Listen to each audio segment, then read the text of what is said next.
The Norwegian Nobel Committee has decided that the Nobel Peace Prize for 2009 is to be awarded to President Barack Obama.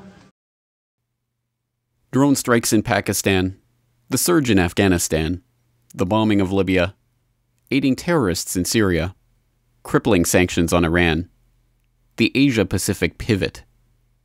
Here in 2014, the Nobel Committee's 2009 decision to award Obama with a Peace Prize seems like some sort of sick joke. But then, to those who were warning that Obama was just a fresh face for the same oligarchical interests that Bush had served so well in the 8 years before him, the hope and change pandemonium of the 2008 selection cycle was always a sick joke. One look at the largest donors to Obama's campaign was enough to confirm exactly who he was working for, and exactly what type of hope and change the public could expect. So why did people believe in it so fervently? Surely wishful thinking played a role. A public that had just survived 8 years of Bush-era insanity could perhaps be forgiven for desiring change so desperately that they were willing to see it in Barack Obama, a clean slate upon which they could project whatever fantasies they wished. But the problem is deeper than that. As we examined last week on the Eye-Opener, the fraudulent left-right political divide has been used to keep the people divided against each other, even as it is used to dupe the public into supporting the very same political agenda through puppet administration after puppet administration. Perhaps nowhere is this process of divide and rule quite so transparent as it is in the so-called anti-war movement of the last decade. At the height of the Bush administration, scores gathered for protests, marches, rallies, and acts of civil disobedience to decry the acts of torture, abuse, and violence being perpetrated by the Pentagon in the name of the war on terror.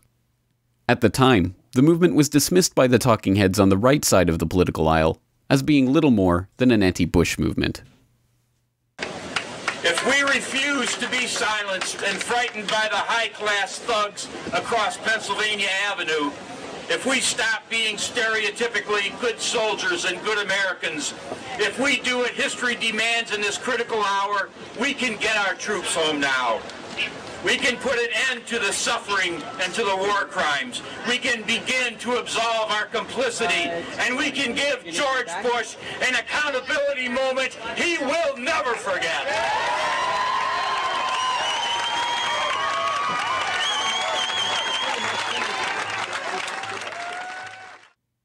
As it turns out, they were largely right. After the election of Obama in 2008, the driving impetus of the anti-war movement evaporated. No longer did it matter that the wars, covert operations, military tribunals, and prison torture camps were continuing. In fact, it did not even matter that American military involvement escalated with the Obama handover, expanding into Pakistan and Yemen, involving more drone strikes and extrajudicial assassinations. This was, after all, a Democrat, and so many on the anti-war left were appeased.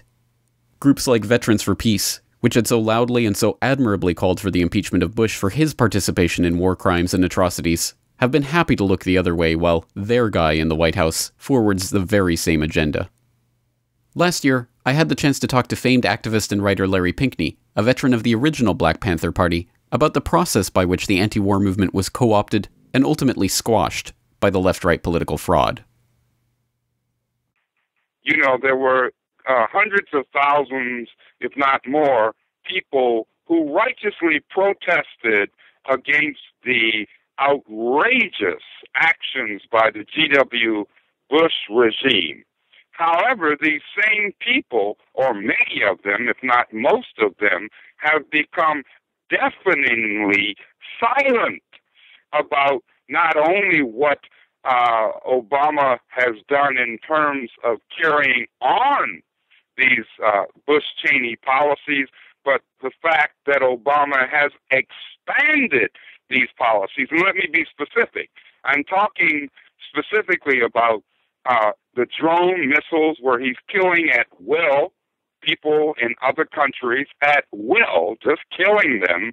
And that includes infants, babies, women, children, men, old and young. I'm also talking about the NDAA Section Provision 1021 of the NDAA, where Obama has the power to in fact kill U.S. citizens, which he has done, quite frankly, whether people know it or not. He's done it abroad. But he can kill them now, or kill us now, on U.S. soil. And probably it has been done before, but it has become legally codified by the Obama regime. And, you know, I'm just naming a few things as to the outrageous atrocities that this man this man and his minions, he's by no means alone, they are committing against everyday, ordinary people of this nation and of the world. So when we think of the NDAA, when we think of the kill list, his infamous kill list, every Tuesday deciding who am I going to kill today, when we think of the fact that Obama, approximately 5 years ago, most undeservedly received the Nobel Peace Prize. Think about that, folks, the Nobel Peace Prize, and yet he's a warmongering president, probably the most warmongering president that this nation has ever had. We need to get real. We need to be honest. We need to step out and say no more of this insanity. As vexing as this endless cycle of left-wing and right-wing warmongering is, the sick joke is set to be played on the public yet again, and, what's worse, it seems to be working yet again. This time it's the Republicans who are pretending to play the role of savior, putting up a mock opposition to the worst abuses of Obama. There were protestations over the way Obama bypassed Congress to start the war in Libya. It is now official Republican platform policy to decry illegal NSA surveillance as an abrogation of fundamental rights. But come November 2016, after the next predetermined, rigged, phony American coronation spectacle plays itself out, and a man or woman with an R next to his name is inevitably installed in office, the Republicans will once again be fine with any level of presumed presidential authority, and the Democrats will once again pretend to be concerned about executive overreach.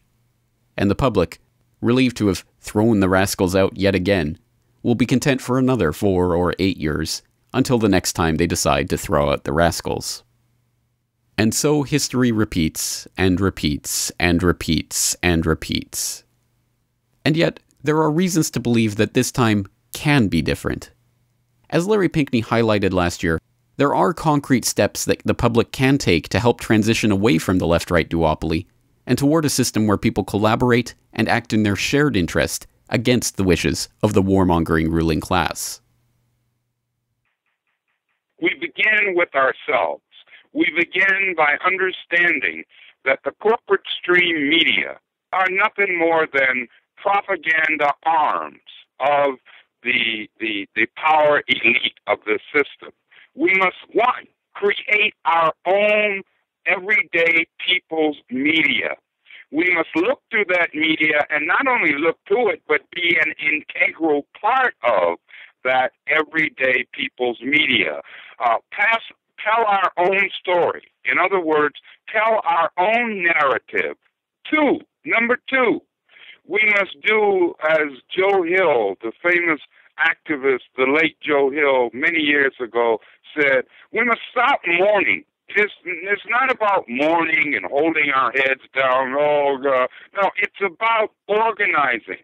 It's about reaching out to each other, dispensing with these fake left-right paradigm labels and struggling together collectively for our common interest as everyday, ordinary people. My point is this, that we have to understand that the power and the responsibility for this insanity rests with us, everyday black, white, brown, red, and yellow people in this country and throughout Mother Earth, throughout the world.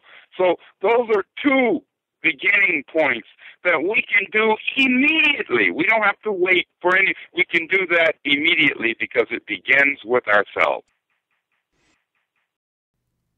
What's more, there is reason to believe that this is actually happening.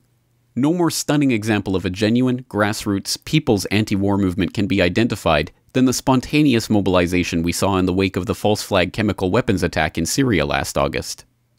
It was the grassroots alternative media that raised the alarm about the push to war and the US-British manipulation of intelligence to try to lay the blame for the attack on Assad's doorstep.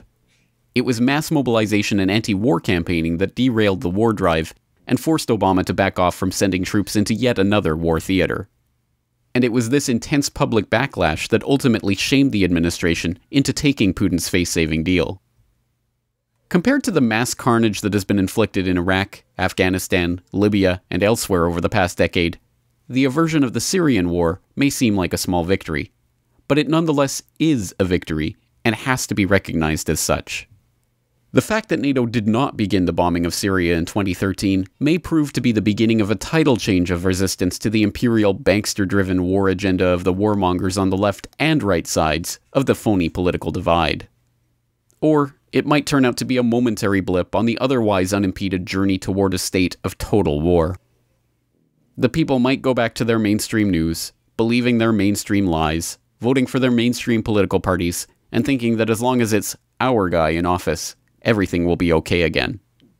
In the end, the choice is ours to make. But with war on Iran and a World War III scenario involving China and Russia looming on the horizon, the time to make that choice may be running out. This video is brought to you by the subscribers of BoilingFrogsPost.com. For more information on this and other topics, please go to BoilingFrogsPost.com. For more information and commentary from James Corbett, please go to CorbettReport.com.